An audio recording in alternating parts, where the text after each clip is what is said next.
Hello, friends. Hi. This is Rosemary and LaShelle, and this is Peonies and Pearls DIY. Miss Rosemary is going to show us some really fun flowers that she made, and I think you'll be surprised at what you make them with.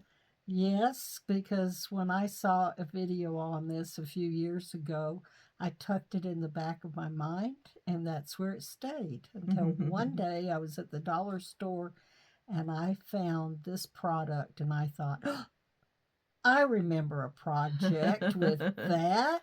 So this is a resurrection one. And if you're the one who started doing this, I'm sorry, I do not remember your name, and I would give you credit for being so inspiring if I knew who you were. So if you see this video and it was your project, please let us know and we'll give you credit for it. All right. So, Rosemary, what should we do? Get after Get it. after it. In case you didn't recognize this is what I have made flowers from. And it's shelf liner. And it's kind of plastic. But I thought they made really unusual flowers. Such a different texture. These, once I put them together with this color, I just took some distress ink and just flicked it all around all of the edges. And then I just glued a pretty pearl in the middle. Depending on how you decide to cut your strips for this, the petals are really different depending on your choice of how you make a scallop. But I just wanted to show you all the varieties. I had started by making some with lace, and I thought this one turned out really pretty. And it's the same technique that you would use for making these from lace. The more dainty and smaller the lace, the more fluffy I think it is. And the wider and older the lace, the less fluffy. So we'll put those aside and we'll show you how to get started. Now, using this, however long it is, it's 12 inches, so I kept it that way. And then I cut a strip that was about 2 inches wide, one that was 1 inch wide, and one that was half an inch. Is that half an inch? I am so bad at, no, maybe 1 inch. 1 inch, 2 inch, and 3 inch, about, or 2.5 inch.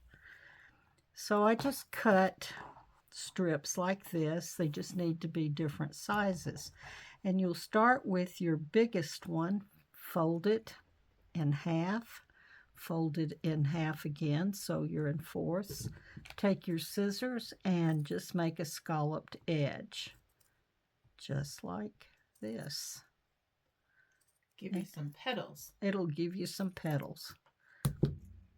And once you've done that, you can kind of see the shape of that particular strip. And that will be your base layer. Then you're going to take your next one, and you can cut it however you want, and as deep as you want, and as many scallops as you want. And they don't have to all be the same curve, but when you've done that, then you can see that this one has more of the waviness than this one. Now we'll do the last one.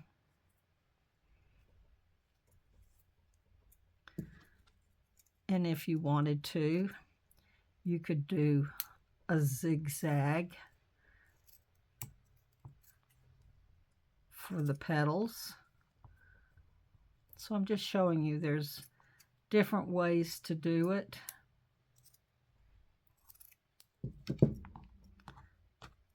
I'll get the little bits and pieces out of the way. And so you have a variety, and that's going to give you a lot of texture like you see here. Some is a little bit pointed, some is a little more rounded. Now you take your largest one, and what I did, and it's really not that hard, I just folded this over, and I have a double, triple knot in my thread, and I started at one end, and this can be a little hard to pull through, but you want to be kind of careful because you don't want to rip your mesh. But once you get it started, it's not too bad. And you're just going to do a running stitch all the way across. And this is what I do, just in and out between the mesh all the way to the end. Now let's see if my needle is going to pull through. This is a and you folded it over a little bit. I did. I folded the edge over just a little bit, just because I thought in case it raveled, it wouldn't be showing when my flower is finished. Now I have to figure out where my... Do you want a needle? Sure. And here's a pile of those for you if you want to try it. Heck yes, I do. Heck yes. I'm happy to have you do it. And then you get all the way to the other end. Just the same way, just in and out. And it doesn't have to be real tight, but it's just a running stitch. I'm not sure. I did not try this on a sewing machine, but it might be possible that you could do a running stitch or a gathering stitch on your sewing machine. And I'll tell you, it feels really weird. The texture is really weird to my fingertips.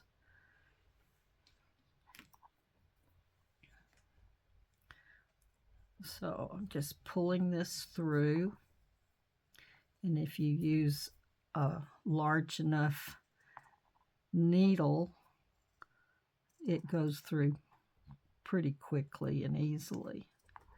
And you could use a thicker thread if that's what you had. I tried using just regular quilting thread, and that just tangles and is a mess. Yeah. So I did try several different.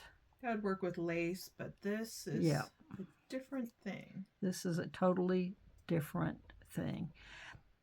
My shelf liner started out this color, but if you notice, this has kind of a pink hue to it, and that's because I cut a large sheet, and then I took acrylic paint, watered it down a little bit, and I put this onto a paper towel, and I painted it, and just let it dry. It would dry pretty quickly, and I came up with a purple and a blue and the pink, but you could do almost any color that you want.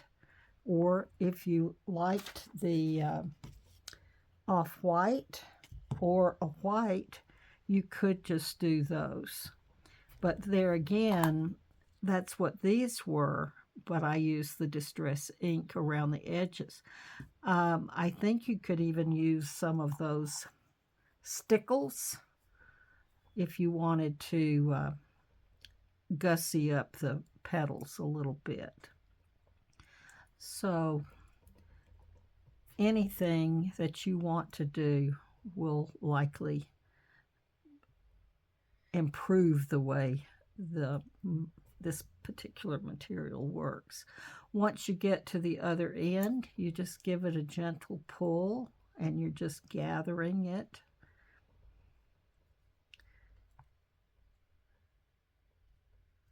And I like to pull from both ends. one that has a knot in it. And then after you've made this little circle, you can come back through and just make a couple of stitches to stitch the two ends together.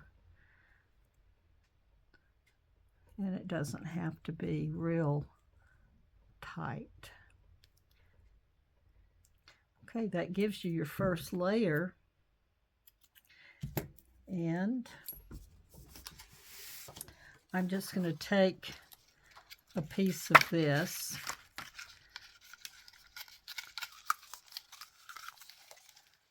and I'm going to make a little circle on this cardstock because I want to have something to glue this first round onto. And so I'm just going to cut out this circle quickly. It doesn't have to be perfect. It could be a square if you wanted to just cut a square. And then you can lay this on here, and with either a glue gun or Fabri-Tac will work. Just make a circle around that piece of cardstock and then just press that on and hold it for a second until it sticks. So that's round one. And we're going to repeat it with the very next piece. So I think what I'll do is I will do one more for you, and then we will stop the video just long enough for me to do the third one, and then we'll come back and put it all together. And like I said, this is not hard, and it doesn't really take a long time. And it's something that you really could do while you're watching TV, or if you have a chatty friend on your phone, you can put it on speaker and you can continue to do these because there's not a lot of brain work involved as far as having to pay really close attention. So I just folded that over. I have a big knot in my thread,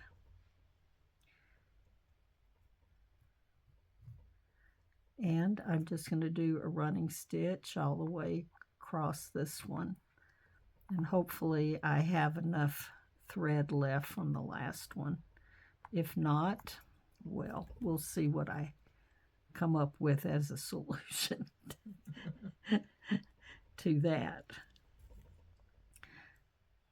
But the running stitch is just pretty easy. And you could make these just about any size you want, depending on how large you want. And just know that it would take a lot more strips to do a huge one until you filled up the center of the hole that you see there. That's my number one goal, is to have it fluffy enough that you don't see the cardstock at all. But that will give you a way to glue that easily to your project. And I could see this being used on, say, a photo album, a wedding photo album, or a gardening album, or a junk journal. And I think they would be really pretty if you were decorating some boxes and you wanted some impact on in your design. I think even a floral wreath that would be, on your door, I think this would be really cute, and it would last. It would be weatherproof. And so I can see lots of ways that you could use this material. And I would be interested if people put in the comments uh, how they thought they might use this, and even share um, your thoughts on using this material. Maybe you would come up with something, a better technique than what I'm actually showing you. I like to watch how other people have done the same project to see what works best for me, because sometimes someone has a really good idea, and then when I try to do it, it doesn't quite work the same way for me. But if I watch somebody else do it, sometimes they have added something that the first person hadn't thought of. So I think that's really, really helpful if you have a community that doesn't mind you showing their product or project, and how you actually did it might be different from the way the original person did it. Sure. Now I'm And make sure you tie a fat knot, because Yes. I'm having to redo it because I did not do a fat enough knot the first time. Yeah. And it just kept pulling through. It'll pull all the way through if you don't. You could do a double or a triple, and you could actually use a, a bigger piece of thread than even what this is. Because this is just that, I don't know what you call it. It's not really twine, but baker's thread, maybe? Is that what they call it? I always think of the baker's thread as being the kind that are two-toned. It's kind of a twine. Yeah. But it's kind of a twine, but it's not a heavy twine. It's not a string. But look at the size of this needle. I finally found these. I had to hunt in my stash for an old project that I did where I needed these great big darning needles, and I can't even remember why in the world I would have had those. Maybe my mother-in-law had them and I just inherited them and thought I had them. Well, I took my thread off and I have made my little circle, and I'm going to close off this end rather quickly, and then I'm going to glue that on, and then we'll turn the camera off long enough to do the third one.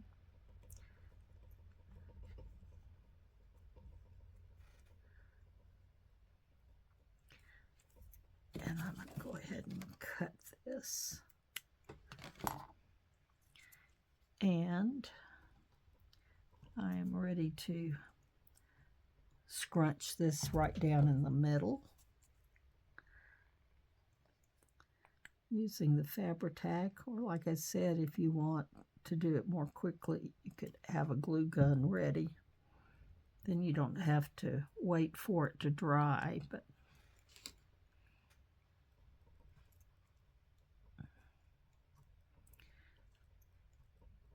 and some people might say, well, I don't think I need a third one.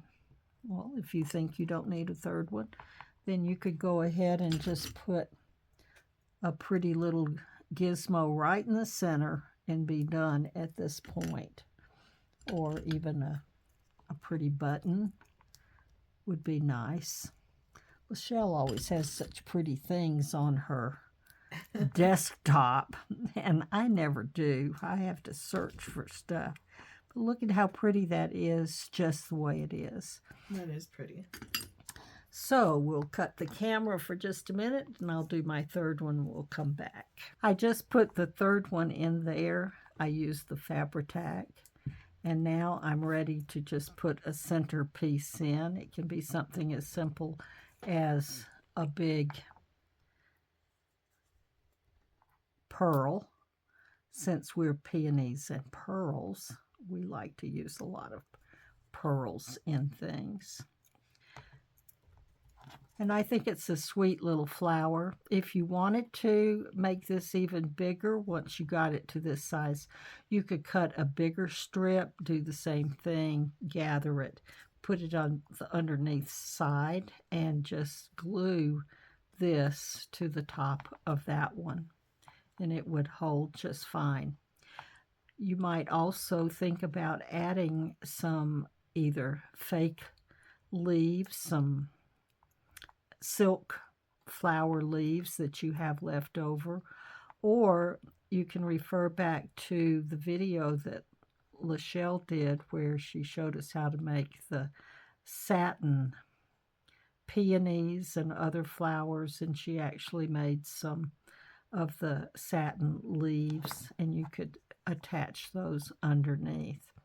But this would be a sweet little addition to the front of a journal, or in a on a box, or as LaShelle had pointed out earlier, you could make a great big one as a wreath to your front door, and it would be kind of weatherproof because it's this plastic meshy material.